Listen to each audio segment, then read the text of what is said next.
Здоровый сон необходим человеку и является важным условием его физического и душевного состояния. Хороший продолжительный сон – источник прекрасного настроения, хорошего самочувствия и, конечно же, красоты. Ну а если сон нарушает храп, ни к чему хорошему это не приводит. Время от времени храпит половина человечества. Постоянно же страдают от этого недуга 25% жителей Земли. Многими храп воспринимается как безопасный феномен, однако он часто является тревожным симптомом и предвестником серьезного заболевания – синдромом обструктивного апноэ сна. Если говорить простыми словами, это остановки дыхания во сне. Сама по себе остановка дыхания во сне кратковременно, она не то что не опасна. Здесь как бы синдром снежного кома, то есть годами эта вся патология нарабатывается, и тогда уже, конечно, мы говорим о серьезных каких-то нарушениях. Начинается обычно это все с повышения массы тела, и такие люди начинают сначала храпеть. Они храпят, и потом уже постепенно к храпу присоединяются остановки дыхания. И вот они могут достигать до 600 раз за ночь. Частота и длительность развития остановок дыхания зависит от тяжести заболевания. При менее тяжелых формах это происходит только в глубоких стадиях сна или когда больной спит на спине. При тяжелой форме болезни циклические остановки дыхания возникают почти сразу после засыпания в любом положении тела. Распространенность синдрома ночное апноэ с частотой нарушения дыхания свыше 5 раз в час достигает 24% у взрослых мужчин и 9% у взрослых женщин.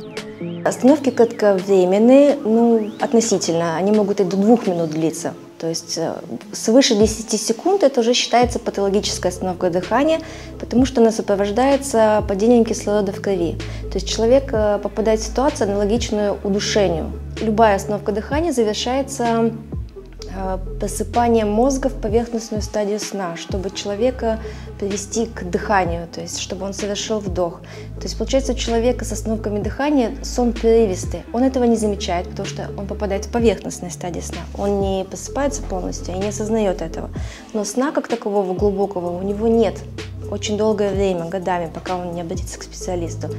Первыми свидетелями этого заболевания становятся близкие, которые наблюдают, как спящий храпит. У него внезапно обрывается храп и возникает пугающая остановка дыхания. Затем он громко всхрапывает, иногда ворочается и вновь начинает дышать.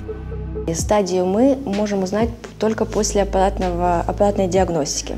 Очень легкая, она проводится в течение одной ночи на дому или в стационаре, как человеку хочется или как ему возможно. То есть если это не кишиневец, не местный, то, соответственно, он лежит у нас.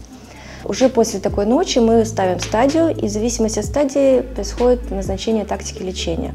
На первых порах, на первых стадиях легких, достаточно иногда постепенно привести свою массу в норму, сбалансировать питание, внести физическую активность. Если есть какие-то патологии органов, устранить их, и синдром остановки дыхания может повернуться вспять. Более тяжелые стадии, среднетяжелые и тяжелые, необходимо подключить аппаратное лечение, потому что аппаратное лечение, его смысл именно в устранении и предотвращении самой остановки каждой. Как позитивный эффект этого лечения попадает также и храп. Синдром апноэ сна практически всегда приводит к появлению сонливости, а следом за ней вялости, апатии и снижению работоспособности в течение дня. У людей с грубыми нарушениями сна может появляться состояние непреодолимой дневной сонливости. Синдром обструктивного апноэ сна – очень частая патология, распространенность и значение которой как пациентами, так и врачами нередко недооценивается.